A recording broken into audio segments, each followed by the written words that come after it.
Hello and welcome to the very first episode of The Talk Show, part of Coptic Orthodox Talks YouTube channel, in conjunction with 92.3 FM 3ZZ's Coptic Youth Radio Hour.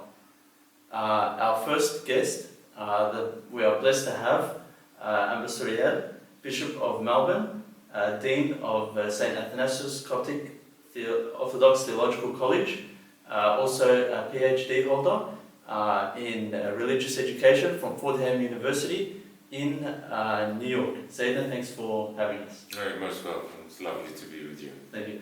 Sayyidina, you've travelled the world and you've met many priests and bishops from around the Coptic Diocese from around the world.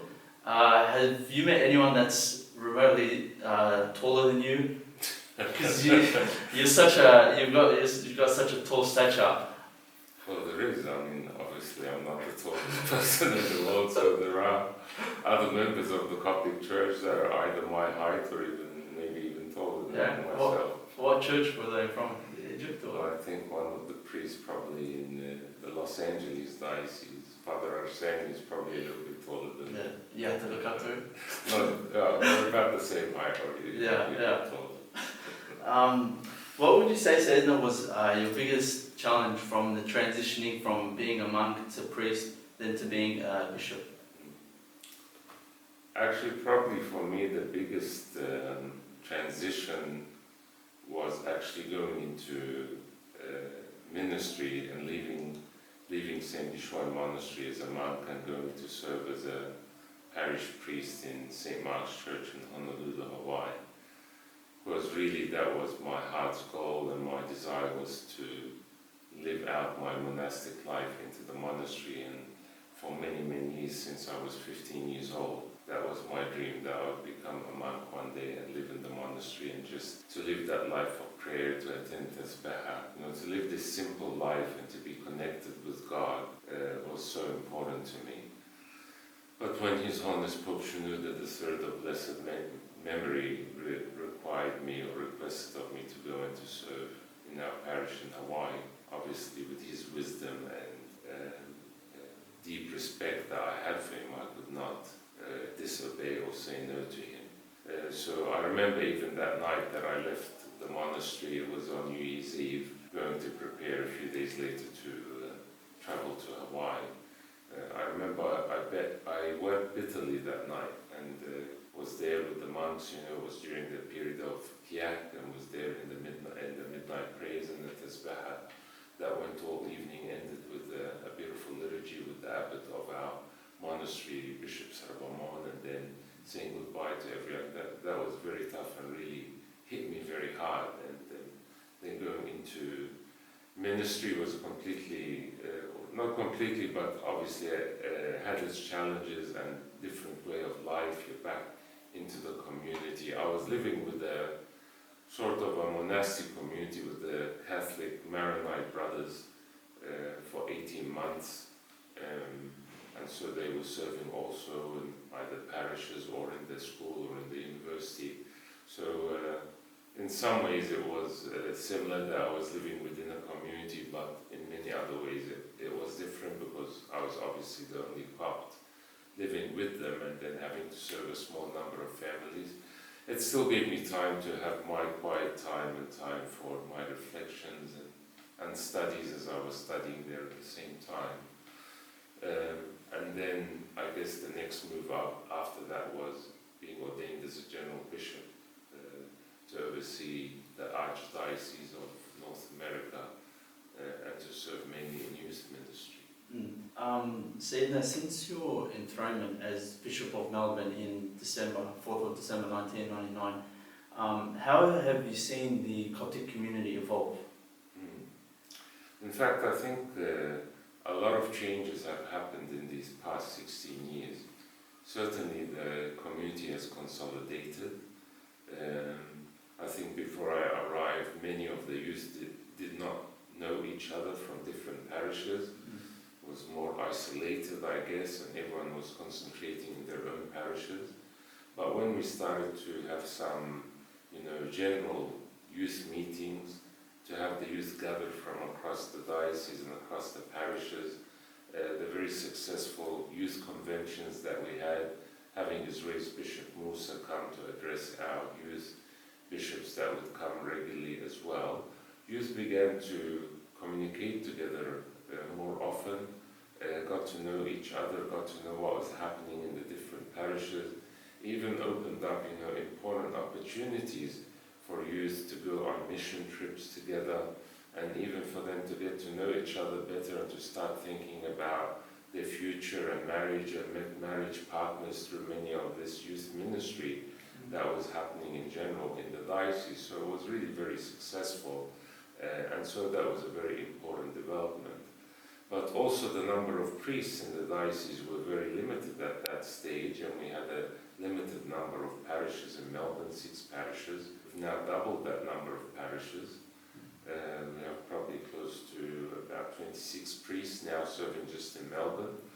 And so a great number of priests were ordained, many new ministries that were opened, that were not existing in the past. For example, the Theological College, which has been a huge success and a great interest amongst young people in particular, and that is just continuing to grow and to flourish and go from strength to strength.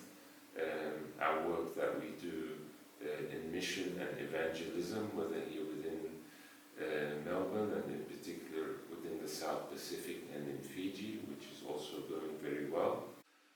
And also our work that we do among the poor, so assisting, reaching out to people that are in need, whether within Australia or in Fiji, or even further abroad to Egypt and Sudan has also been very important.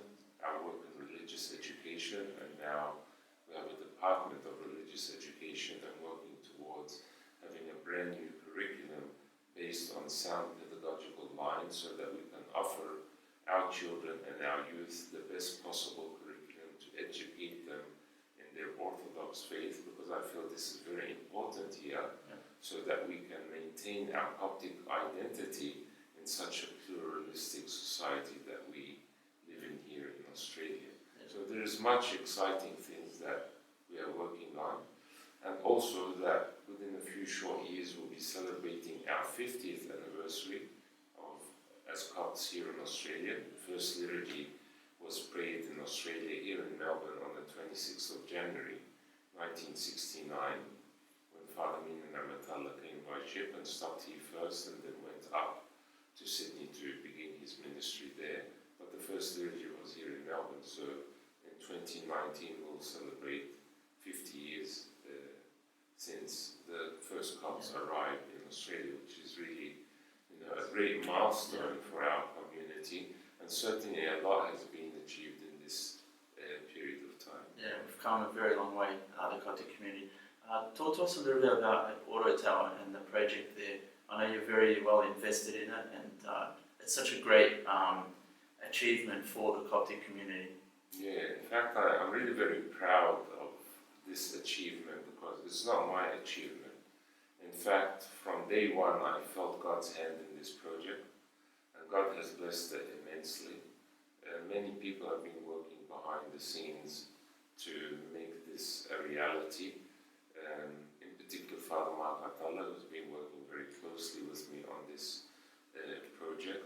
It was really a dream for me since I came to Melbourne to have a presence in the centre of town, in the Melbourne CBD, which, as many people would realise, is close to an impossibility with the type of prices that you would have to pay for property in Melbourne CBD. But God blessed, and the people that supported this project, and we went into a joint venture partnership, which has been very successful. And so, really it's wonderful that we would own 4.5 floors in this building.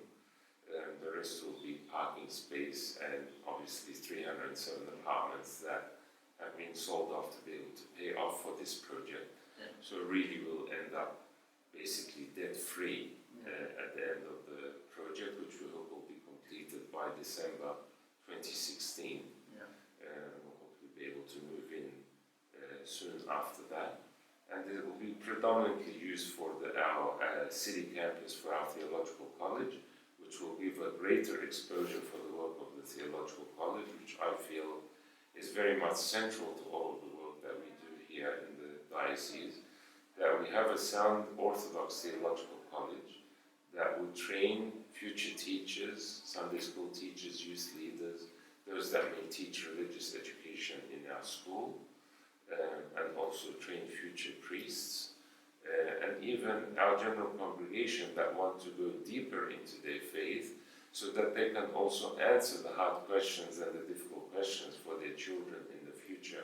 So I really encourage many people to come and study, and being in a central location like this, it means it's accessible for everyone, whether from east or west. Very quickly they could come by public transport into the city, especially for evening courses, and they would be able to get back home in a reasonable amount of time. We'll have a very beautiful church in there that will seat about 350 people. Will be decorated with beautiful Coptic iconography through our talented iconographer Ashraf Fayed, who's also a lecturer at our theological college. We'll have 12 beautiful stained glass windows in the church that are 5 meters high by 1.6 meters wide, that are being manufactured currently in China. We also have a beautiful Orthodox bookstore on the ground floor, so this will expose Orthodox publications and teaching to the wider Australian public.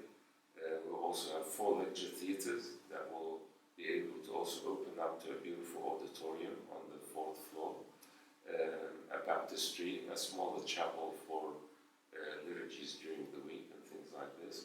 So we'll really have a state-of-the-art facility that I think all of the Coptic community will be very proud of. We'll have an industrial kitchen in there, we'll have another area that can be used for functions and dining and things like this.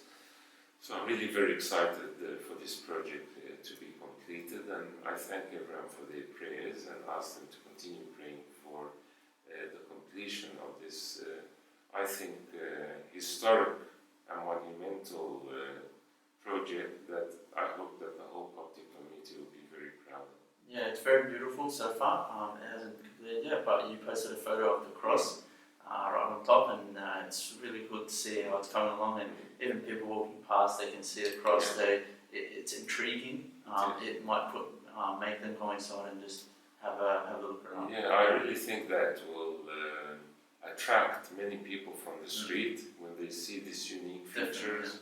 Will want to come in and know something about us, and they'll be able to find touch screens that will guide them and be able to tell them a little bit about our history, about theological college, about our iconography and so on. So now what's the one thing you want to see the church, and more specifically the youth, achieve in the future? I really think that it's very crucial that our youth strengthen their spiritual life and their understanding of Orthodox faith. We are living in a society which we are lucky to be here in Australia and really proud to be part of Australian life and Australian culture. But also there are threats towards our ability to be able to continue in our Orthodox faith, and for youth in particular if we're not careful. Atheism is on the rise. Many young people in Australia no longer have faith, or they no longer attend church in the wider Australian community. So how then do we maintain our Coptic Orthodox identity and get our youth to maintain this identity? Means that the church and family and the Coptic society in general need to work hand in hand to be able to achieve this. So the church has an important role, families and parents have an important role, our religious education and theological education will also play a very crucial and important role in all of this.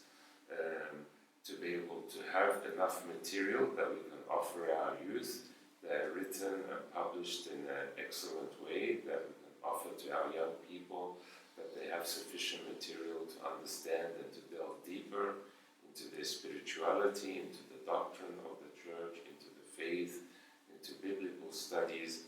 That's why we've set up SAC Press, St. Athanasius College Press, that will begin publishing lots of material that we hope will be very suitable for our young people in particular. Yeah, I think that's a really good idea. I I think if we strengthen ourselves as in the faith, it helps us to defend our faith in front of atheists or in front of people who question us.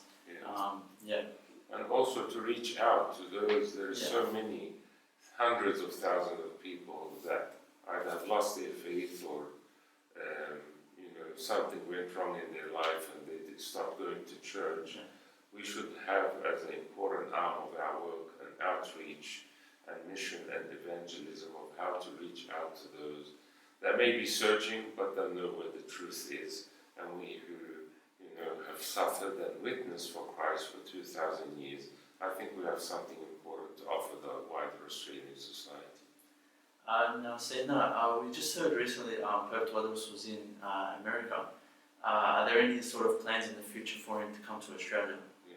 Well, we've certainly invited His Honours, and I think maybe he may be thinking, I don't know, maybe for the 50th anniversary that we'll celebrate 50 years here in Australia. I think this would be obviously a wonderful opportunity that His Honours would come and celebrate with the Copts in Australia this milestone of half a century of Coptic Orthodox Christianity here in these lands. So we hope that that will be possible. Thank you so much, Sedna. It's been a pleasure and an honour to have you as our first guest. Stay tuned for the coming weeks. We hope to have many more guests. Thank you. Thanks very much.